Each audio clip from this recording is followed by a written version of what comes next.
HD सच्ची कहानियों पर आप सभी का स्वागत है। मेरा नाम दीपा है। मैं अपने घर में सबसे छोटी थी। मेरी बड़ी बहन भाइयों की शादी के बाद मेरे घर में अब मेरी शादी की बातें हो रही थी। मेरी शादी एक ऐसे घर में हो रही थी जो बहुत ज़्यादा अमीर लोग थे। घर में सिर्फ मेरी सास और मेरा पति था। ननद की शादी हो चुकी थी, उसके शादी को 1 साल हो गया था। अब ये रिश्ता मेरे घर वालों को और मुझे बहुत अच्छा लग रहा था। मैंने कहा ठीक है, मैं इस घर में शादी करने के लिए तैयार हूँ। जब मैंने अपनी रजामंदी दे दी, मेरी माँ ने मेरा रिश्ता तय कर दिया था। मेरे होने वाले पति का नाम अखिलेश था और वह एक बहुत ही बड़ी कंपनी में जॉब करता था। खैर, शादी की तैयारी हो गई और देखते ही देखते शादी का दिन भी आ गया था। मेरे माँ बाप ने मुझे दहेज में हर चीज़ दी थी और वह भी महंगी से महंगी खरीदी थी। शादी वाले दिन मैं दुल्हन बनकर बहुत खूबसूरत लग रही थी। मेरी सब सहेलियाँ मेरी बहुत तारीफ़ें कर रही थी, मगर मैं अपनी शादी पर अपनी ननद को ही देखकर हैरान हो गई थी। उसने एक पुराना सा सूट पहना हुआ था।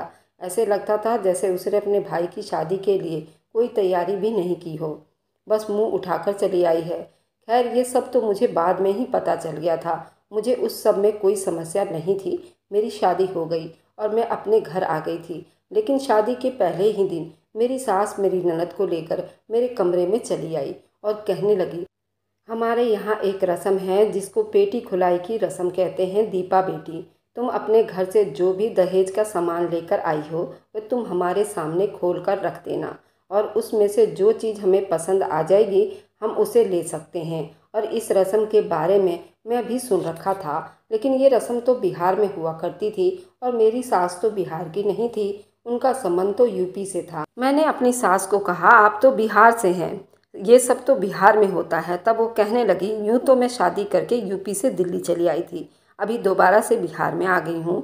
चलो तुम अपना सामान खोल कर दिखाओ। मेरा तो दिल अभी से ही हिलने लगा था, क्योंकि मैंने एक एक चीज़ बड़े ही प्यार से अपने माँ बाप के साथ लड़ कर बनवाई थी कि मैं शादी के बाद ये चीज़ पहनूंगी। लड़की दहेज के अलावा भी अपना कुछ सामान ज़रूरी बनवाती है, और मैंने अपनी मम्मी से 2 जोड़ी सूट अलग से बनवाए थे।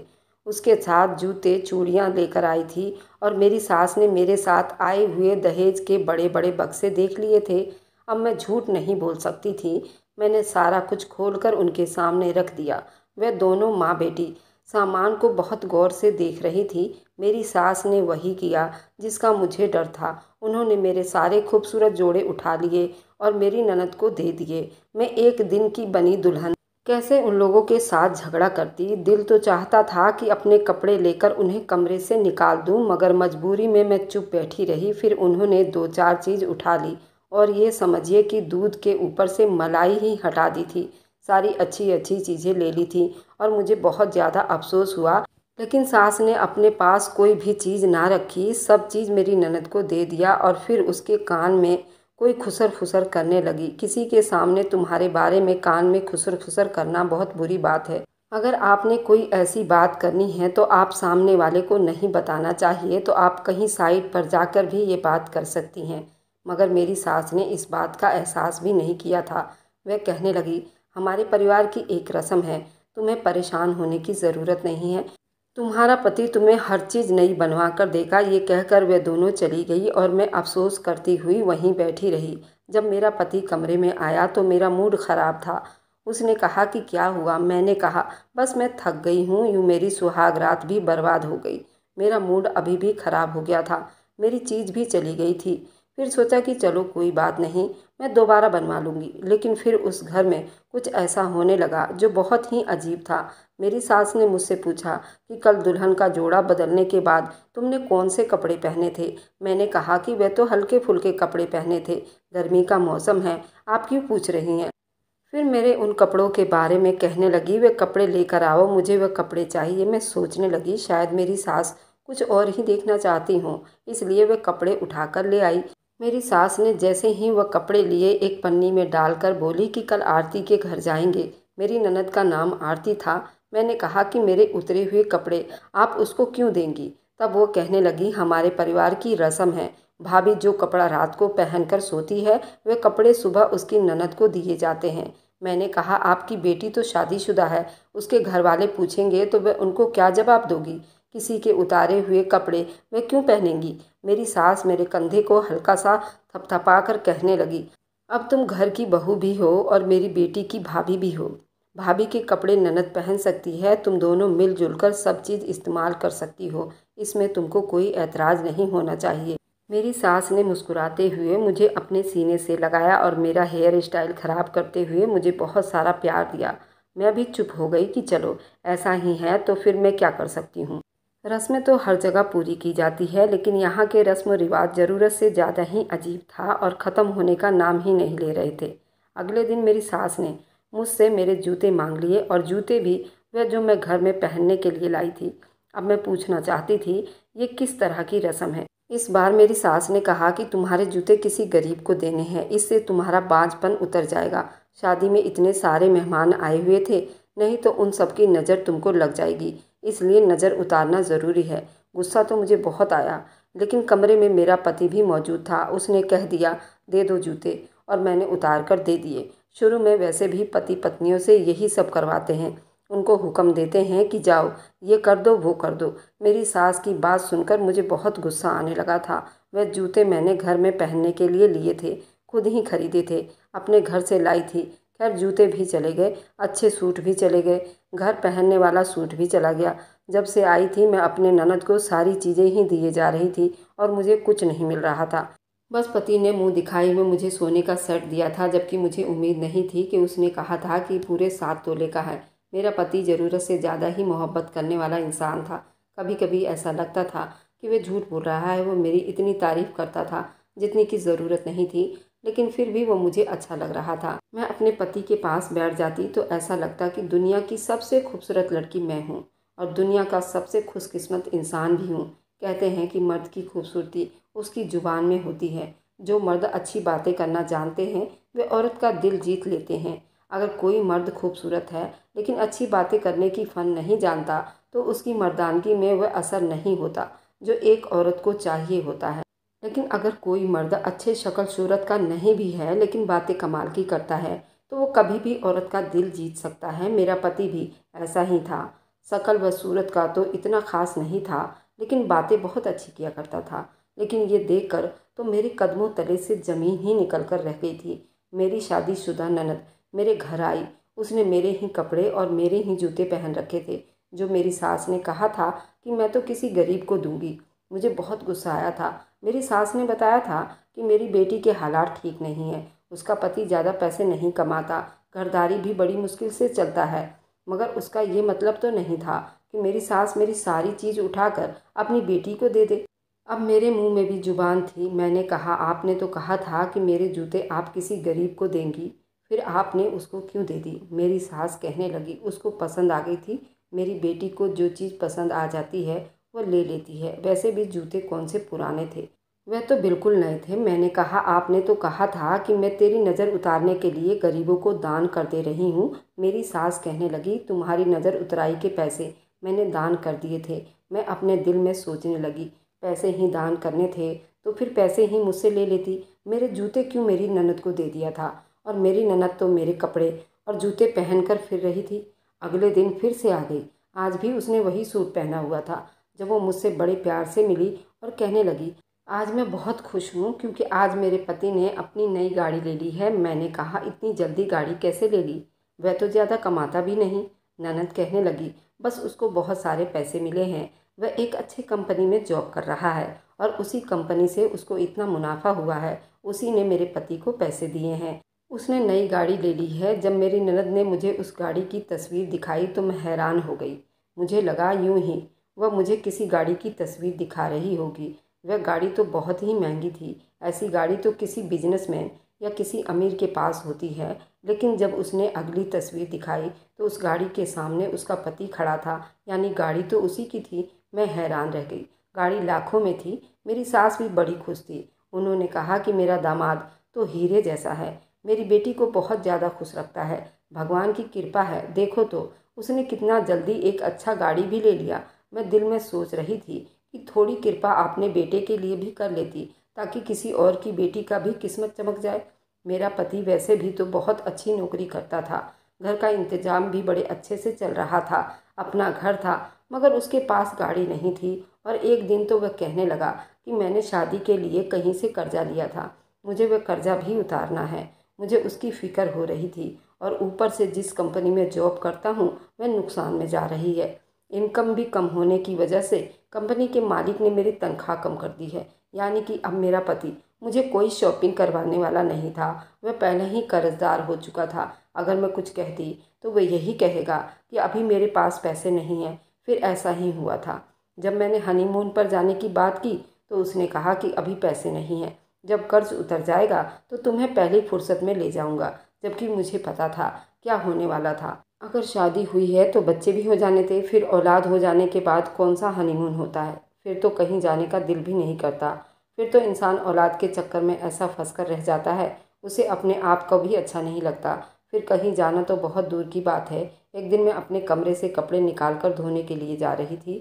मेरी सास कहने लगी, बेटी कपड़े मैं धो लेती हूँ। मैंने अपनी सास से कहा, नहीं, कपड़े मैं धो लूँगी। 2-4 कपड़े हैं, बल्कि अपने अपने कपड़े भी देने हैं तो मुझे दे दीजिए। उसने कहा कि नहीं, तुम्हारी अभी नई नई शादी हुई है। मैंने कहा, मेरी शादी को 2 महीने हो गए हैं, अब मेरी शादी पुरानी हो गई है। वैसे भी नई नवेली दुल्हन से 1 हफ्ते तक काम नहीं करवाया जाता, उसके बाद तो उसने ही काम करना होता है। आपके बेटे ने मुझे कहा कि घर के कामों में मम्मी की मदद किया करो, आपकी तबीयत खराब रहती है, आपका बेटा मुझ पर गुस्सा होगा। वह कहने लगी, वह मेरा बेटा है तो तुम मेरी बहू भी हो, मैं कपड़े धो दूंगी।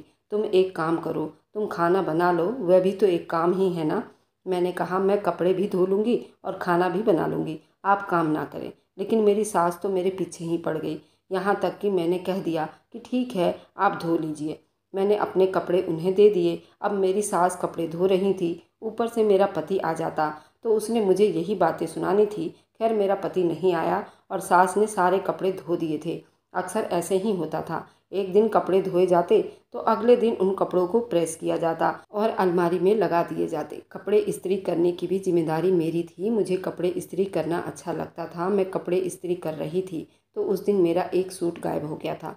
मुझे लगा शायद मेरा सूट ऊपर छत पर रह गया होगा। मैं छत पर गई, अपना सूट ढूंढने लगी, लेकिन वहाँ पर नहीं था। वैसे भी सर्दियों का मौसम था भी नहीं, एक कपड़े के सूखने में 2 दिन लग जाते। मुझे अपना एक नया सूट नहीं मिल रहा था।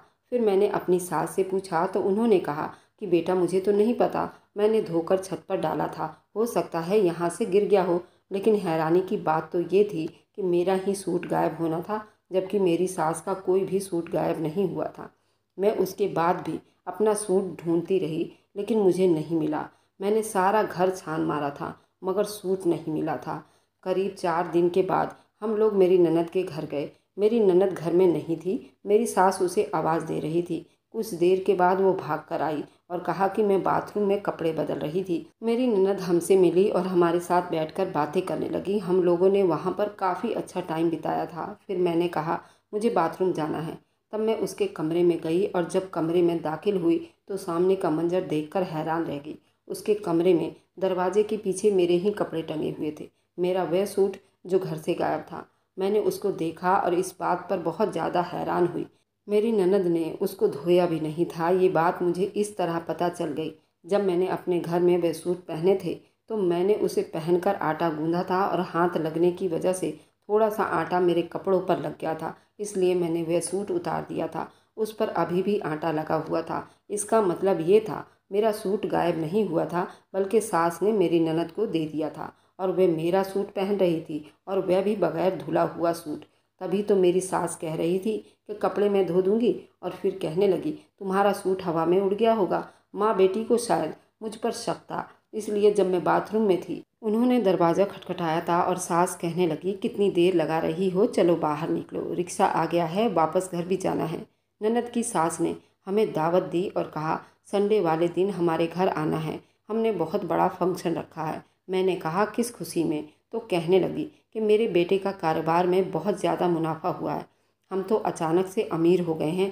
पहले तो 2 वक्त की रोटी भी पूरी नहीं होती थी। ये सब मेरी बहू के नसीब से हुआ है। जब से तुम हमारे घर में आई हो तब से ही हम लोगों के घर में दौलत की रेल पेल हो गई है। मेरी सास ने कहा कि जब से मेरी बेटी आपके घर में बहू बनकर आई, आपके यहाँ पैसे की रेल पेल शुरू हो गई है, लेकिन हमारे यहाँ तो बराबर नुकसान ही हो रहा है। मेरे बेटे का काम बिल्कुल अच्छा नहीं चल रहा, उसकी जॉब भी ख़त्म होने वाली है। नंद की सास ने कहा, आप उससे कह दीजिए वह अपने जीजा के साथ काम करे। इतना बड़ा कारोबार है, ये सब कुछ आपकी बेटी के नसीब से ही हुआ है। मेरी सास ने कहा, ये तो आपने बहुत ही अच्छी बात की, मैं अपने बेटे से बात करूंगी। नंद के घर से वापस आने पर पूरे रास्ते में बिल्कुल चुप थी और मेरी सास की बातें पूरे रास्ते मेरे दिमाग में घूम रही थी। मेरी सास मेरी हर चीज़ लेकर मेरी ननद को दे रही थी। वह मेरी इस्तेमाल की हुई चीज़ इस तरह क्यों मेरी ननद को दे रही थी, ये बात नॉर्मल नहीं थी। अगर वह मेरी चीज़ मेरी ननद को दे रही थी तो वह चीज़ उसे धोकर देनी चाहिए थी। यानी मेरी ननद को मेरी इस्तेमाल की हुई चीज़ से लालच नहीं था, बल्कि वह कुछ और ही कर रही थी। क्योंकि मेरी इस्तेमाल की हुई चीज़, यहाँ तक मेरे पहने हुए गंदे कपड़े भी मेरी ननद को दे रही थी। मैंने सोच लिया था कि अब मैं उनको एक चीज़ भी नहीं दूंगी, लेकिन ये काम इतना आसान नहीं था कि मैं उसे मना कर पाती। फिर इसके बाद मेरे पति तक ये बात जानी थी और अगर उसको मैं ये सब बात बता देती, उसने ज़रूर यकीन नहीं करना था। लेकिन अगले दिन कुछ ऐसा हुआ कि मैं बहुत ज़्यादा हैरान हुई। मेरी एक सहेली मुझे मिलने के लिए आई थी, मगर जब उसने मेरी सास को देखा तो उसके कदमों तले से ज़मीन निकल गई थी। वह मुझे कहने लगी, दीपा, तुम्हें याद है मैंने एक बार तुम्हें एक औरत के बारे में बताया था जो बहुत बड़ी जादूगरनी है और उसने अपने ससुराल वालों को ऐसा नाच नचा दिया था। उसकी माँ भी जादूगरनी थी। अगर उसका कोई काम भी ना होता तो जादू के जरिए अपना काम करवा लेती। मैंने कहा, हाँ तुमने मुझे बताया था, पर तुम मेरी सास को देखकर ये बातें क्यों कह रही हो, ऐसे जैसे तुमने मेरी सास का कर्जा देना था। क्या हो गया है तुम्हें, क्यों मेरी सास को देखकर बहुत ज़्यादा परेशान हो गई हो। वह कहने लगी, कमरे में चलते हैं। हम कमरे में आ गए थे। उसने कहा कि मैं तुम्हारी सास को अच्छे से जानती हूँ, वही जादूगरनी है। पहले ये मेरी बुआ की पड़ोस में रहा करती थी, फिर वहाँ से वह घर छोड़कर उसने यहाँ किराए का मकान ले लिया है। तब मैंने कहा, ये बात सच नहीं है, हम किराए के मकान में नहीं रहते। फिर मैंने अपनी दोस्त को भी सारी बातें बता दी। उसने कहा कि ये औरत जादू कर रही है, क्योंकि जादू में इसी तरह की हरकतें की जाती है। तुम अपनी कोई भी चीज़ अपनी सास को मत दो, उनको देने से मना कर दो। मेरे पति का काम बिल्कुल ख़त्म हो गया था, वह दूसरी जॉब ढूंढ रहा था। ऊपर से मेरी सास मेरे पति के दिमाग में ये बात डाल रही थी कि उसकी औरत कुलच्छनी है, औरत के नसीब से दौलत मिलती है। लेकिन इसका मतलब ये नहीं है कि आप अपनी गरीबी की जिम्मेदार मुझको ठहरा दो। ये मेरे पति को अपनी बेटी की मिसालें देती थी और कहती थी, तुम्हारी पत्नी जब से हमारे घर में आई है उल्टे खर्च बढ़ाती जा रही है, तुम्हारा काम भी ख़त्म हो गया है। मगर आज अपनी दोस्त की बातें सुनकर मैं हैरान रह गई थी। मुझे बहुत ज़्यादा परेशानी भी हुई थी। मुझे अपनी सास से डर लगने लगा था, जो एक ही साथ पूरे ख़ानदान को जलील करवा सकती थी। उसके सामने में क्या चीज़ थी, और मैं तो उसे बहुत अच्छा समझती थी। वह बड़ी मीठी मीठी बातें करती थी, लेकिन मेरे पति को भी उसके बारे में नहीं पता था। लेकिन मेरी सास ये सब क्यों कर रही थी, ये मेरी समझ से बाहर था। फिर मैं एक बहुत जाने माने बाबा के पास गई। उसने ये सब देख कर बताया, ये एक बहुत ही खतरनाक काला जादू है। वह औरत इस जादू के जरिए अपना नसीब अपनी बेटी के घर में भेज रही है और अपनी बेटी का नसीब आपके घर में भेज रही है। ये मुमकिन है, इसमें बहुत हथकंडे अपनाए जाते हैं। उस बाबा का कहना था कि जादू के जरिए ये टोटका किया जाता है। मेरी ननद अमीर होती जा रही थी और हम गरीब होते जा रहे थे। आखिर मेरी सास को अपने बेटे से क्या दुश्मनी थी, मुझे कुछ समझ नहीं आ रही थी। मैंने सब कुछ अपने पति को बता दिया। उनको बाबा से भी मिलवाया था, अपने दोस्त से भी मिलवाया था और उसकी बुआ से भी मिलवाया। मेरा पति उसे जानता था, मगर उसको नहीं पता था कि उसकी माँ काला जादू के जरिए हर काम करवाती है। अब मेरी सास मेरी शादी वाला जोड़ा मांग रही थी, मगर मैंने देने से मना कर दिया था। मेरा पति कहने लगा, अगर अब वो तुम्हारी शादी का जोड़ा गायब हो गया तो मैं तुम्हारी बात पर यकीन कर लूँगा। अगले दिन यही हुआ, मेरी शादी वाला जोड़ा गायब हो चुका था। मेरे पति ने एक घर और किराए पर लिया और मुझे वहाँ ले गया। मेरी सास बहुत बोलती रही, लेकिन मेरे पति ने एक भी ना सुनी थी। अब मेरी सारी चीज़ें मेरी सास से दूर हो चुकी थी। मेरे पति के हालात पहले से बहुत अच्छा होना शुरू हो गया था। फिर एक दिन पति ने बताया, वह औरत उसकी सगी माँ नहीं है, बल्कि उसकी सौतेली माँ है और मेरा पति उस औरत के सौतन का बेटा है। उसके बाप ने 2 शादियाँ की थी, मगर उसके माँ बाप दोनों की मृत्यु हो गई थी। यह औरत पहले उसकी माँ से नफरत करती थी, मगर जब उसकी मृत्यु हुई तो उस औरत ने मेरे पति को पाला था और मेरे ननद उसकी सगी बेटी थी। और फिर जब उसने देखा कि मेरी सगी बेटी गरीबी में जा रही है और मेरी सौतन का बेटा पैसों में खेल रहा है, एक बार फिर उसके दिल में नफरत की जलन उठी थी और वह काला जादू के जरिए अपनी बेटी को खुशहाल और सौतन के बेटे को बर्बाद करना चाहती थी। आज मैं अपने पति की बातें सुनकर हैरान रह गई थी। उसका कहना था उस औरत ने बचपन में भी उस पर बहुत जुल्म ढाए थे। मेरे पति ने मजबूरी में आकर अपनी पढ़ाई का पूरा खर्चा उठाया था और जब अच्छी जगह जॉब लगी तो उस औरत का व्यवहार मेरे पति से बहुत अच्छा हो गया था। हमने उसका जादू का तोड़ भी निकलवा लिया था और एक अच्छे जाने माने बाबा से ये सब करवाया था। अब हमारे घर में खुशहाली खुशहाली थी। मेरा पति हर महीने आकर अपने सौतेली माँ को खर्चा देकर जाता था। वह मेरे पति से माफ़ी मांग चुकी थी, मगर मेरे पति को उसकी बातों पर यकीन नहीं आता था। अब मैं और मेरा पति अलग घर में बहुत अच्छी ज़िंदगी बिता रहे थे। मेरी ननद की हालात फिर से ख़राब हो गए। मुझे अपनी सास से कोई दुश्मनी नहीं है, मैं तो उसके लिए भी भगवान से प्रार्थना करती हूँ, मगर किस्मत का लिखा कौन टाल सकता है। और मेरी ननद एक बार एक कार एक्सीडेंट में दोनों हाथ पैर गंवा चुकी हैं और मेरी सास और मेरी ननद दोनों ही एक एक पैसे की मोहताज हो गई हैं। लेकिन आज मेरा पति उन लोगों पर जरा भी तरस नहीं खाता। हाँ, हर महीने अपनी माँ के लिए पैसे और दवाई ज़रूर भेज देता है। मुझे आप लोग बताइए, क्या उनकी गलतियों को माफ़ करके फिर से उनके साथ रहने लगूं या फिर जैसे चल रहा है वैसे भगवान के भरोसे छोड़ दूं? मुझे आप लोगों के कमेंट का इंतज़ार रहेगा। अगर आपको आज की कहानी पसंद आई है तो वीडियो को ज़रूर लाइक कीजिएगा और अपने दोस्तों के साथ उस वीडियो को शेयर भी कीजिएगा। और हाँ, अगर आपने अभी तक हमारे चैनल को सब्सक्राइब नहीं किया है तो ज़रूर सब्सक्राइब कर लीजिए। मिलते हैं हम अपनी कल की एक नई दिलचस्प कहानी के साथ। मुझ पर सदा अपना प्यार और स्नेह ज़रूर बनाए रखिएगा। सभी को मेरा प्यार भरा नमस्कार दोस्तों।